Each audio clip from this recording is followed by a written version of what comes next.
What's happening, guys? It's your boy Uncle B with another episode of Uncle B's podcast. Guys, you guys are keeping me busy. I thought it was December, like I was gonna probably see you guys next year. I even want to shock you guys. I'm gonna come looking,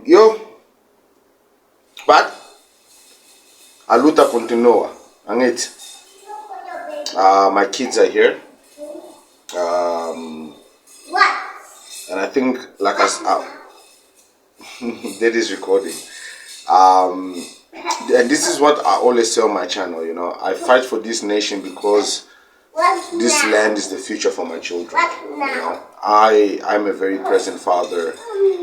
I love my children. I do everything for my kids. I love people in general. And Nigerians have accused me a lot of speaking foul about them and showing a lot of hatred. Other YouTube channels are even making content about me, saying that I'm a hater and I'm trying to spread hatred. So today I decided, it's December, we need to relax. We got 6,000 prisoners that have escaped in Maputo that we have to stress about. We've got unaliving and fake products coming in from Nigeria. So it's a lot. It's a lot. So I think I've said enough. I think I've said a lot. Maybe let other people speak. Maybe let other Nigerians speak about the Nigerian truth.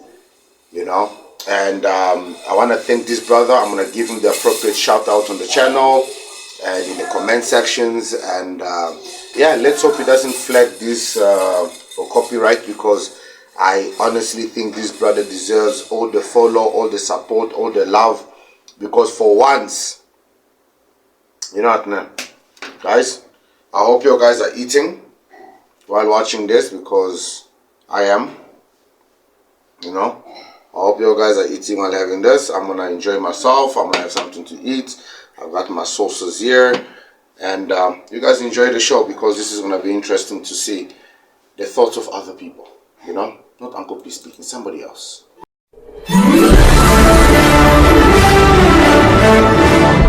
Viewers and subscribers, so welcome back again. This is still BVI Channel 1, where we tell you undiluted truth. Talking about Kemi Badenoch, who gave Nigeria a huge knock with her recent comments about her not being connected with Nigeria, especially northern Nigeria, that she's only affiliated to her Yoruba indigenous identity. In Kemi Badenoch's statement, she said, "I am Yoruba. I have nothing in common with Boko Haram heaven of northern Nigeria." You said this morning in the Telegraph something which I think is going to attract some attention. I'm sure it will. Yeah. Well, indeed. You talked about, it's about immigration, and what you talk about is not the numbers, but the nature of immigration and immigrants. And you say, I am struck, for example, by the number of recent immigrants to the UK who hate Israel. That sentiment has no place here. Which immigrants are we talking about? Well, people who come from countries where Israel is seen as an enemy. I remember growing up in Nigeria as a young child that people talked about Israel with a lot of positivity. What I didn't know is that in the northern part of the country, which was heavily Muslim, people spoke in a completely different way. And I will also remember 10 years ago when 300 girls were stolen from school and taken away by Islamist terrorists. It resonates with what happened on October 7th. And so I'm always shocked by the number of people who are unable to sympathize with those victims. This comment did not go down well with the principalities and powers in Nigeria, with those who think that there is a country called Nigeria. Let me tell you the truth. We are all deceiving ourselves. Let us just pretend that there is a country and there is a people called Nigerians. We are just forced to pretend that there is a country called Nigeria. Even those who are bashing on this lady from Rino Omokri. This one they call Rino Omokri said that Kemi Badenoch's statement that she feels little connection to northern Nigeria is most disappointing. Even if it is true, why not keep such a tidbit to herself? Actually, he knows that this is actually true. Truth hurts.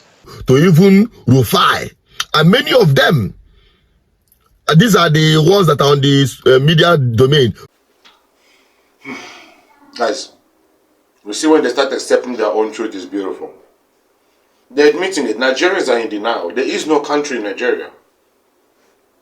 Nigerians don't want to associate with Nigerians. Nigerians don't want to associate with Nigeria. People that have sense. Not these mumus, these imbeciles that are coming in my comment and making unnecessary noises. Not these fake content creators that constantly are using South Africa's name to try and trend. While they are living in South Africa. While they are trying to escape into South Africa.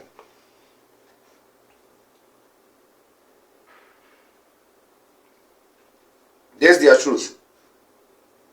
This brother has spoken without filter. The sister in the UK doesn't want Nigerian immigrants in there. Because she knows it's going to paint them bad. Guys, I'm Angolan. I am representing my nation, my people in a good light. If an Angolan comes to my comment and says that what I'm doing is wrong, then allow me to expose Angola and what's happening in Angola. So we can speak and see what is what.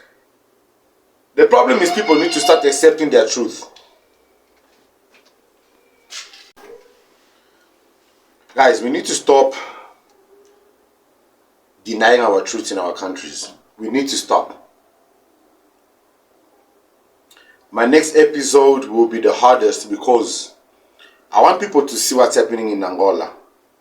So you understand why I fight for the country that has given me a second chance. My family, my whole family is here. My father invests in this country. He's got properties and businesses in this country.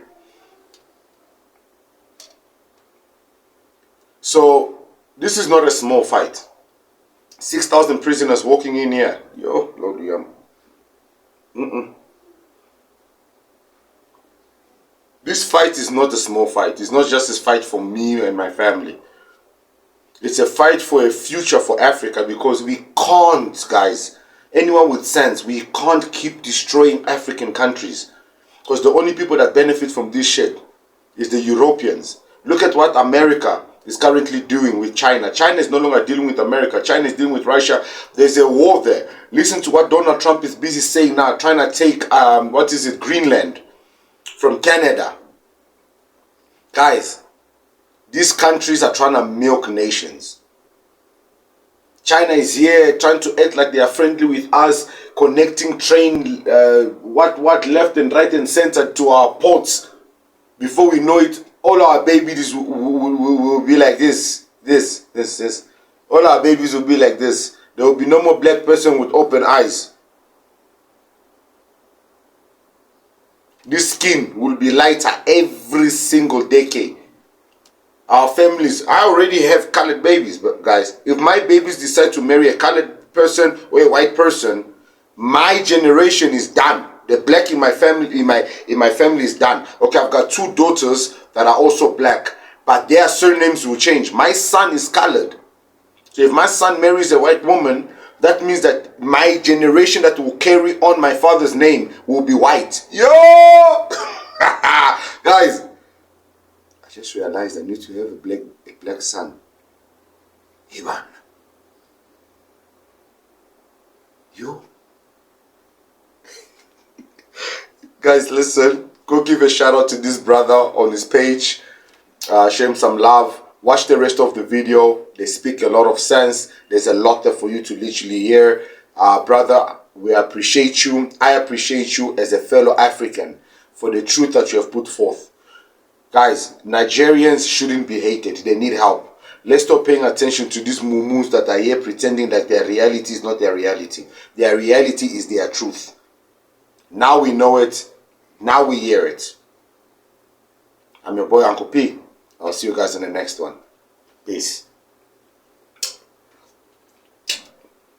Guys, I'm done.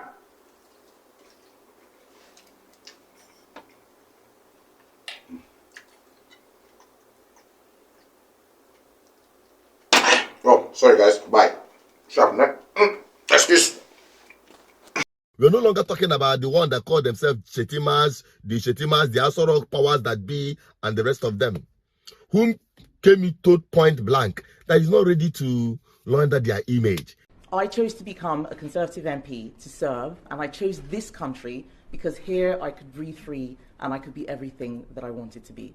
I grew up in Nigeria, and I saw firsthand what happens when politicians are in it for themselves, when they use public money as their private piggy banks, when they promise the earth and pollute not just the air but the whole political atmosphere with their failure to serve others. Kemi does not connect with Nigeria. And come to think of it, it is true with many Nigerians. How many Nigerians are connected to Nigeria? And even this political class and all these people pretending to be Nigerians, pretending to love Nigeria more than the rest of other people. If you ask them this question, in their heart, they know truly that they connect more to their indigenous identity first, before any other thing.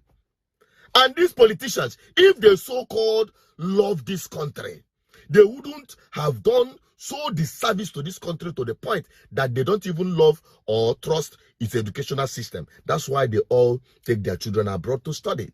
The same people that love Nigeria so much have destroyed the healthcare service delivery in Nigeria. That's why all of them go abroad, including your president, for medical treatment. These same people that claim they love Nigeria so well, they have destroyed every public utility in this country. And they come out to tell you, oh, Nigeria, we hail you. Which Nigeria are you hailing? As a Nigerian, tell me one thing that Nigeria have done for you. Tell me one value that Nigeria have added to your life as a Nigerian, except those who have benefited from the impunity and the corrupt system. Tell me one thing that you can say Nigeria had done for you.